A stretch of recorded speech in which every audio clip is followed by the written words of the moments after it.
maklumat lah soalan lazim tentang penamatan subsidi ayam. Oh, dia ada bagi soalan lazim pula. Jadi tak apalah, kita baca lah. Kenapa kerajaan tamatkan subsidi ayam? Okey, jawapan. Selaras dengan pendekatan subsidi bersasar yang akan dilaksanakan secara berfasar oleh kerajaan. Okey. Berdasarkan beberapa sesi libat urus bersama pemain industri seperti pengeluar ayam dan hypermarket, kerajaan mendapati harga ayam tidak akan naik dengan mendadak jika harganya diapungkan. Maksudnya tamatkan subsidi, tapi harga itu diapungkan seperti harga minyak lah.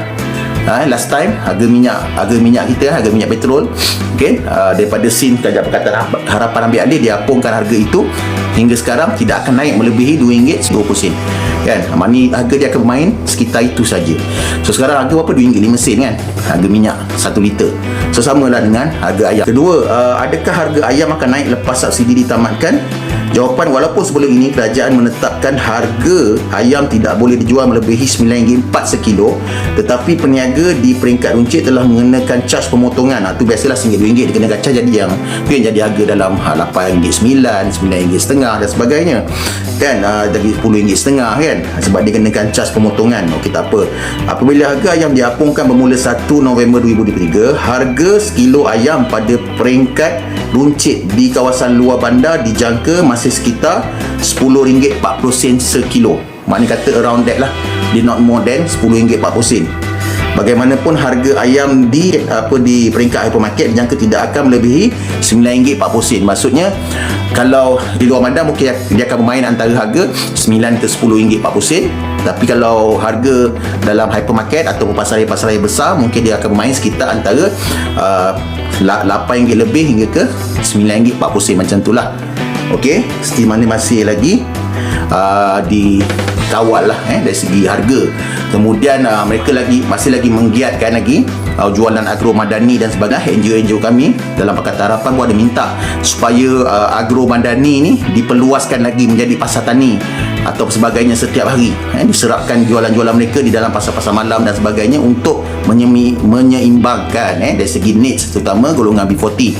Dan kita pun tengok kerajaan ni sebenarnya dia buat macam ni sebab dia nak cuba menyelaraskan subsidi bersasar. Bila dia hapuskan subsidi untuk umum, sebab subsidi, bila dia buat subsidi umum ni, harga telur dengan ayam ni, jadi ada pihak yang mengambil kesempatan. Contoh, mereka yang pendapatannya besar, yang kaya-kaya, yang kemudian yang kaya tak apalah, itu mungkin minoriti, tetapi yang paling besarnya ialah bagaimana mereka nak mengawal belian daripada orang asing yang duduk di negara kita. Sebab warga asing yang ada di Malaysia ni lebih kurang dalam 3% daripada jumlah penduduk Malaysia.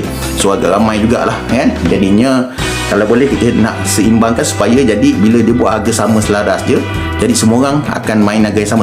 Jadinya saya fikir mungkin bila dia batalkan batalkan subsidi ni, kemudian dia akan buat subsidi bersasar.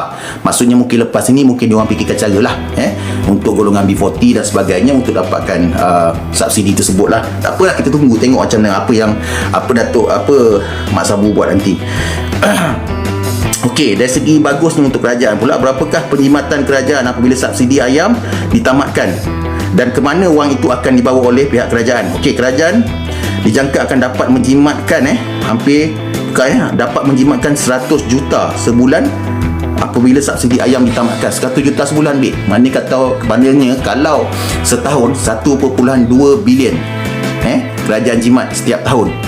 Okey, jadi duit itu dia akan pergi mana? Okey, penjimatan ini dapat meningkatkan keupayaan kerajaan untuk meningkatkan pelbagai inisiatif sosioekonomi dan kebajikan, termasuk bantuan rakyat, bantuan tunai, seperti bantuan tunai rakyat itulah yang dibagi dan sebagainya. Kemudian bantuan insentif daripada segi, selain itu penjimatan ini juga dapat digunakan untuk memperkasa peternakan ayam. Okey, dia nak menaikkan industri peternakan ayam, yang mana dia akan bagi bantuan mikrokredit sebagai bantuan modal pusingan kepada peternak komuniti, serta program transformasi reban ayam terbuka kepada reban ayam tertutup. Maknanya sekarang ni dia nak alihkan subsidi itu kepada untuk memberi bantuan untuk membesarkan lagi industri ternakan ayam di Malaysia. Okey, harga telur. Kenapa harga telur tidak diapungkan bersekali dengan harga ayam? Okey, ni jawapan dia. Pada masa ini kerajaan melihat bekalan telur masih belum stabil sepenuhnya dan kos pengeluaran telur masih lagi tinggi. Jika subsidi telur ditamatkan pada masa ini, harga telur dijangka akan naik 10%. So kalau diapungkan pun dijangkakan naik 10% lah. Itu je lah kan. Okey. Apakah langkah kerajaan jika harga ayam naik dengan mendadak selepas harganya diapungkan? Okey, langkah dia kalau misalnya kata dia buat ni tak berjaya, harga tu naik juga katel-katel ke ataupun pasar-pasar raya menaik turunkan harga sesuka hati, lagi teruk. Okey, kerajaan melalui KPKM dan KPDN akan sentiasa memantau harga ayam dari peringkat ladang sehingga ke outlet daripada masa ke semasa. Sekiranya berlaku kenaikan yang mendadak akibat kekurangan bekalan, KPM pun bersedia untuk mengimport ayam. Maksudnya kalau berlaku kekurangan bekalan, dia orang akan import lah. Dan kemudian namun begitu, jika berlaku kenaikan yang mendadak, kerajaan boleh mengenakan kawalan harga bersekali dengan ataupun tidak bersubsidi. Maksudnya keadaan yang dia batalkan subsidi ni tidak semestinya dia berterusan. Jika berlaku penyalahgunaan kenaikan harga ni oleh pihak supplier ataupun kartel, mereka mungkin tidak menolak kemungkinan untuk memberi subsidi semula ataupun mendapatkan bekalan lebih banyak daripada luar, supaya pihak-pihak yang mungkin ada pihak yang tidak bertanggungjawab ini tidak boleh membuat alasan untuk menaikkan harga sewenang-wenangnya. Okey, maknanya dia orang dah ada contingency plan lah. Okey, bagaimana harga ayam di Sabah dan Sarawak? Okey, harga ayam di Sabah, Sarawak dan Labuan berbeza berbanding harga di Semenanjung, betul. Asas harga di wilayah ini mungkin lebih tinggi sedikit sepanjang kawalan harga dibuat berdasarkan faktor-faktor serta kos tempat lah. Okey. So untuknya kalau bekalan cukup, maksudnya harga lagi masih maintain seperti sekarang lah. So hopefully Sabah Sarawak tak menghadapi masalah yang berat sangat. Terdapat perbezaan antara harga ayam standard dan ayam super selepas pengampungan harga. Wah, ini baru ni, aku pun tak tahu ada harga ayam super. Ayam super tu macam mana? Okey, kita baca. Ayam standard merupakan ayam yang dijual berserta kepala, kaki, hati. Oh, tu dipanggil ayam standard. Oh, dia macam kereta juga Oh, ada standard, ada modified.